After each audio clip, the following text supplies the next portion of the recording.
یہاں بر صغیر پاک و ہند میں 6 صدی عیسوی کی دردناک کہانیاں آپ سنیں تو دل لرز اٹھے۔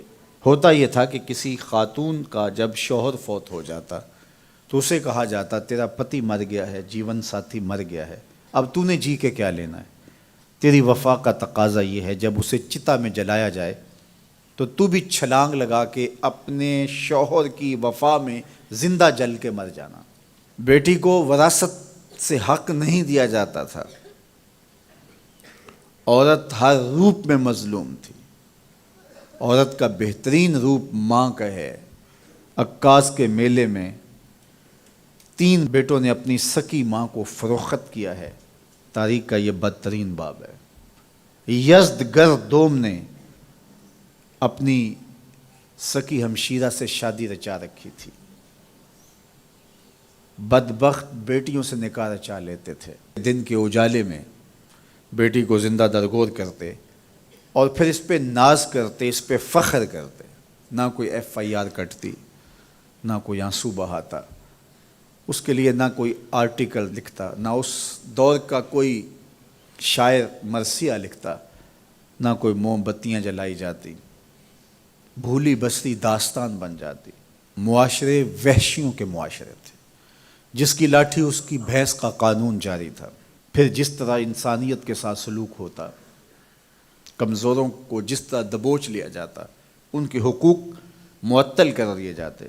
مصر کی تہذیب میں غلاموں کو بادشاہوں کے ساتھ زندہ قبر میں اتار دیتے تھے، تو یوں غلام بادشاہوں کے ساتھ، آقاؤں کے ساتھ غاروں میں سسک سسک کے مرتے، اور کسی کی کوئی فریاد سننے والا نہیں تھا، اس لیے کہ یہ کائنات اندھیر نگری تھی، ظلمت ہی ظلمت تھی۔ جب بیواؤں کی سسکیاں، یتیموں کی آہیں، رسم ستی کا شکار ہونے والی خواتین کی چیخیں، عرب کے ریگزاروں میں دبی معصوم بچیوں کے ریت میں جذب ہونے والے آنسو، اور دکھی اور مظلوم لوگوں کی پکار عرش معلیٰ سے ٹکراتی ہے تو اللہ کو دکھی انسانیت پہ رحم آ جاتا ہے۔ آمنہ کی آغوش میں محمد عربی تشریف لے آتے ہیں۔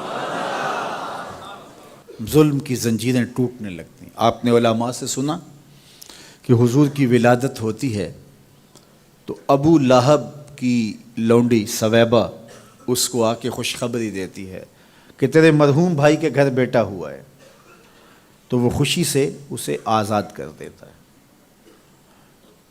اس کو قبر میں پھر کیا فائدہ ہوتا ہے، یہ کہانی تو آپ بارہا سماعت کی ہے، لیکن میں آج کی اس نشست میں آپ کی توجہ جس امر کی طرف دلانا چاہتا ہوں وہ یہ ہے کہ حضور تشریف لائے اور سویبہ آزاد ہوتی ہے، گویا میرے حضور آئے، غلامی کی زنجیریں ٹوٹنے لگیں، اور پھر اتنے طریقے دیے حضور نے غلام آزاد کرنے کے۔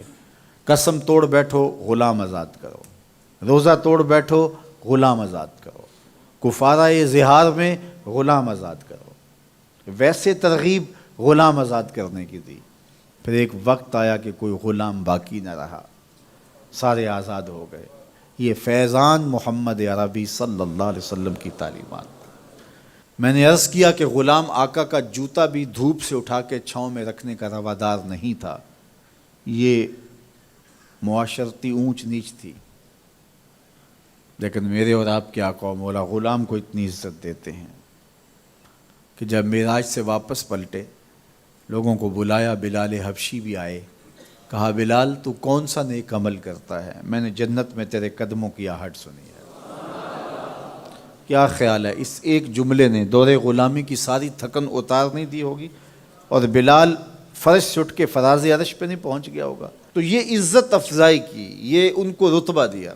تو انسانیت کو جتنی بھی عزت ملی ہے یہ ساری حضور کی دہلیز سے ملی ہے۔ میلاد کا موسم جو ہی جلوہ گر ہوتا ہے تو عقیدتوں اور محبتوں کے رنگ پھیلتے ہیں، اور دلوں کے آنگن محبت رسول کی بہار سے مہکنے لگتے ہیں، اور یہ دن یقیناً ہمارے لیے ایک تجدید عہد کا دن ہوتا ہے۔ یہ ماہ نور ہمارے لیے حب رسول کی دولت کو سمیٹنے کا سبب اور ذریعہ ہوتا ہے. محافل و مجالس کا انعقاد ہوتا ہے, ذکر رسول کی مجلسیں سجتی ہیں.